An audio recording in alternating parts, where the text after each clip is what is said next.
बहुत असंख्य कोटि महाराज जी, आपकी वार्ता सुन के, आपके वचनों को सुन के उन्होंने गलत आचरण छोड़ दिए, मांस, मदिरा, व्यभिचार और असंख्य कोटि अपराध जो अधर्म आचरण करते थे महाराज जी। निरंतर संग ना रहने के कारण, हाँ वही हम कहा, निरंतर जैसे आप सुबह किसी को कह रहे थे कि माया पटक देगी और अभी गिरे, मतलब आने के बाद फिर गिरे, फिर उठना बड़ा कठिन हो जाएगा। तो महाराज जी उस समय मतलब निरंतर क्या नाम जप और सत्संग का संग रहेगा, तभी लंबे समय तक इसको खींच जाएंगे, और एक बार निकल गए तो फिर तो निकल ही जाएंगे महाराज। नहीं बहुत कठिन है। मानो जैसे 70 वर्ष की आयु है और 20 वर्ष से शुरू किया और हम 40 वर्ष चल रहे, भगवत प्राप्ति नहीं हुई, तो गुंजाइश है, माया तुम्हें परास्त कर सकती है। तो हर समय नाम जप, सत्संग और लक्ष्य, बराबर लक्ष्य बना रहना बहुत समय तक, यही तभी कहते हैं कोई लाखों में एक चलता है, चलने वाले हजारों में कोई एक ठीक से चलता है, और ठीक से चलने वालों में कोई एक बिरला पहुंचता है।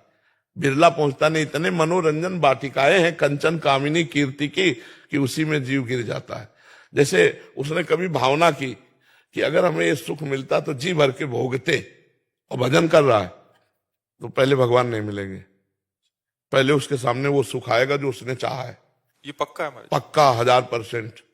जो इच्छा करी हो मन माही, प्रभु प्रसाद कछ दुर्लभ नहीं।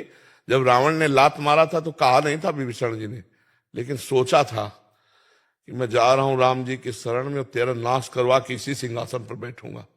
तो भगवान ने जाते ही पहला काम किया था, समुद्र का जल मंगा करके लंकाधिपति कहा था आओ लंकेश। तो घबरा गए कि प्रभु मैं तो आपकी शरण में आया हूं, लंकेश बनने नहीं आया। तो प्रभु ने कहा नहीं, इस बात को स्वीकार करो। तो उन्होंने कहा हाँ, उर कछु प्रथम वासना रही, पर प्रभु पद प्रीति सरित सो बही। प्रभु थी मन में बात, पर अब आपके चरणों को देखकर प्रेम सरिता में बह गई। अब मुझे लंकेश नहीं, आप अपने चरणों का नहीं, बोले लंकेश भी बनो, चरणों की दासत्व भी प्राप्त करो। तो हमें लगता है कि अगर हमारी वासना कोई है अंदर, फिर आगे भजन के बल से पहले वो वासना पूरी होगी। नष्ट तो नहीं होगा साधक, भ्रष्ट तो नहीं होगा, बादलों की तरह छिन्न भिन्न तो नहीं होगा, क्योंकि भगवान का जन है, पर निर्वासनिक बिना हुए वो आगे उन्नति को प्राप्त नहीं होता। इसलिए वासना कोई न कोई बनी ही रहती है, और जहां भजन हुआ तो कंचन कामिनी कीर्ति इनका संयोग होने लगता है, तो साधक मनोरंजन में लग जाता है, फिर वो मार्ग रुक जाता है। इसीलिए जन्म जन्म मुनि यतन कराही, वो अंत राम कही आवत नहीं। तो प्रयास करते रहो, कभी चूक मत करना। यही महाराज जी जो आपने कहा, यही स्थिति मेरे साथी से कैसे बचे? नाम जप खूब, और नाम जप बढ़ाओ, पावर बढ़ाओ, राधा राधा राधा राधा राधा राधा, और गलत संग ना करना।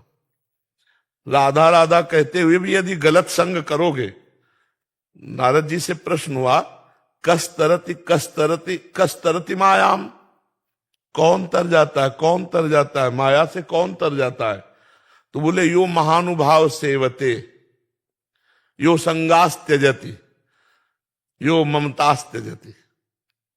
जो महापुरुषों का संग करता है और कुसंग का त्याग करता है और किसी से ममता नहीं रखता, वो निकल जाएगा। यो महानुभाव सेवते, महापुरुषों का संग, उनके वचन। बाबा ने कहा कि ऐसे नहीं देखना, नहीं देखना। बाबा ने कहा ये चीज नहीं खाना, नहीं खाना, ऐसे नहीं बोलना, ऐसे नहीं देखना। रोज सत्संग सुनो, हर एक दिन नया नया आपको मिलेगा उपदेश, उसी से आपका जीवन पार हो जाएगा। पर पूरे जीवन अगर निष्कलंक निकल जाए तो परम पद मिल जाएगा, परम पद भगवान का, भगवान का सानिध्य। और जो चाहोगे, भजन कर रहे हो, भगवान मिलने की तो बात, ऐसे जो चाहोगे वो मिल जाएगा, और कुछ नहीं चाह रहेगी तो भगवान मिल जाएंगे। तो निश्चिंत होकर भजन करो, इसमें घाटा तो है नहीं, गिर भी पड़ोगे तो भी घाटा नहीं। 100 बार राधा राधा कहा तो तुम्हारा बैंक लॉकर में जमा हो गया। अब तुमने पाप किया तो इसका तुम्हें दंड मिलेगा, लेकिन तुम्हारे पास 100 नाम जमा है, वो तुम्हारी उन्नति करेंगे, वो कभी नष्ट होने वाले नहीं। समझ रहे ना?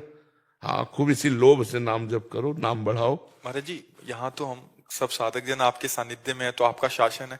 बाहर जो शराब छूटी, वही दोस्तों के बीच में रहना। हाँ बिल्कुल, बहुत मतलब कठिन, थोड़ा पर काम करेगा।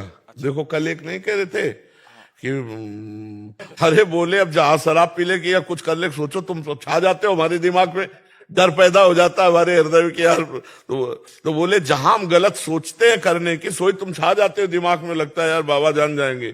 तो बोले इसलिए फिर अब गलत हमसे हो ही नहीं रहा है, क्योंकि हर समय आप हमारे दिमाग में छा जाते हो। तो ये बात बहुत पॉइंट की है कि यदि हम संत सदगुरुदेव या उपदेष्टा को अपने दिमाग में रखे, ये बाबा ने कहा था ऐसा नहीं, तो दिमाग में वो छाए हुए हैं तो हमसे गलत हो ही नहीं सकता। और भगवान की ऐसी कृपा है कि लाखों लोग इस बात को समझ रहे हैं कि भगवान की कृपा से वो सतमार्ग में चलने की तैयारी कर रहे हैं, कोई चल रहे हैं, कोई चल चुके हैं।